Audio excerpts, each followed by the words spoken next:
jaajëf sama gars yi siyaare waat naa leen yéen yi nga xam ne yéen ay ànd ak ñun tey nag dañuy ñëw ci li nga xam ne mooy vidéo Ngagne Demba bii nga xam ne moom la gars yi dagg pour di ko diaboliser maanaam bëgg ci yàq xelu nit ñi ci li nga xam ne mooy projet Ousmane Sonko ñuy wax ne bis bu faloo lii di màggal yi ak gàmm yi dafay jógee ndax lan li Ngagne Demba wax nag ñu indiwaat ko nag ci lu mel noonu léegi dañuy ànd ak yéen ñu dem déglu ci loolu te ñëw. Le deuxième préalable à la massification mooy nag li ngay massifier woo si nit ñi il faut nga wax nga xam discours bi lan la mooy sama mbokk yi li ñuy wax daawa li ngay daawa lan la il faut nga comprendre projet bi parce que projet bi nag fal président Ousmane Sonko étape la ci mais li ko tax a jug mooy soppi xar kanamu Sénégal su ngeen bëggee xam projet Pasteef dem leen ci statut parti bi article 5 wala ci préambule bi di ngeen gis lan moo tax a jug Pasteef xam nga lan la. waxoon naa ko Pikine dama ko fi waxaat mooy jëlee jaam ñi ci jaamu seen moromu jaam yóbbu leen ci jaamu yàlla point final mooy fexe ba nit ñi moom seen bopp fexe ba sàmm alalu réew mi mooy la recherche de la souveraineté sur le plan économique. loolu mooy lan. mooy fexe ba nit ñi moom seen bopp fexe ba sàmm alalu réew mi. dégguma leeralaat ko ba mu gën a leer. mooy fexe ba nit ñi moom seen bopp. fexe ba sàmm alalu réew mi. waaw kay daa war a leer de leeralaatal li ngay wax yow lan nga ci jublu pour ñi nga xam ne ñooy déglu ñu mën a comprendre. mooy jëlee jaam ñi ci jaamu seen moromu jaam yóbbu leen ci jaamu yàlla point final. ok loolu moom leer na nañ léegi lii nag lan jël coupé ko maanaam di ko partagé di wax ne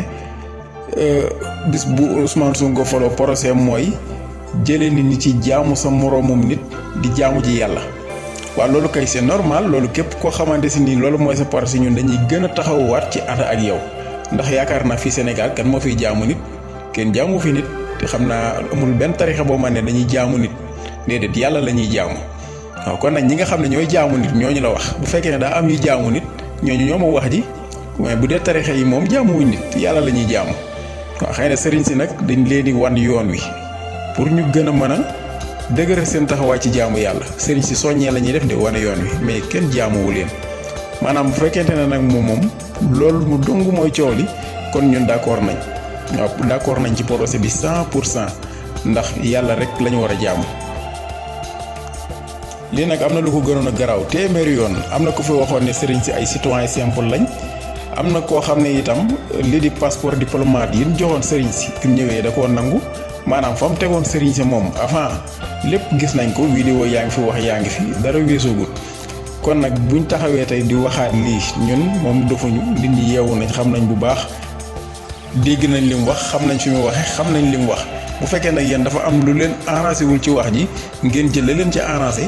pour jiim koo yàqee deram loolu lii moom bay bu ngeen làmb feneen te xam ne bii moom du jàll te politique bi nag li ñu waroon a def mooy mën nañoo def seen activité politique nañ ko bëggee te génn ci wàllu tariixa yeeg wàllum li nga xam ne mooy jiima féewaleeg jiima côté boobu moom dañ cee war a génn spécial ndax fi mu toll nii nit ñi ñoo def noo xamante ni séparé leen dootul yomb bay boo nag ngeen teel cee jël seen matuwaay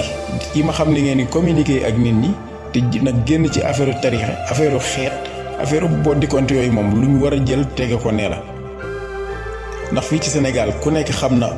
ni fi tariixa demee te lii di gàmmu ak màggal amul benn mbindeef boo xam ne mën ngaa ñëw jiim ci dara ba man ci dara loolu moom amul xanaa jiim cee def lu baax yokkoo ci de waaye safaan kenn mënu ko cee jiim ba man ko ci murid yi liñ nekk kenn mënu leen ci génne tijaan yi liñ nekk kenn mënu leen ci génn xaadir yi laay ni kenn ku ci nekk la mu nekk ak fa mu jàpp du Ousmane Sonko du Macky Sall du keneen déedéet côté boobu moom dañ ko jël ñu tege ko ne te xam ne lii du jàll jaa ngeen jëf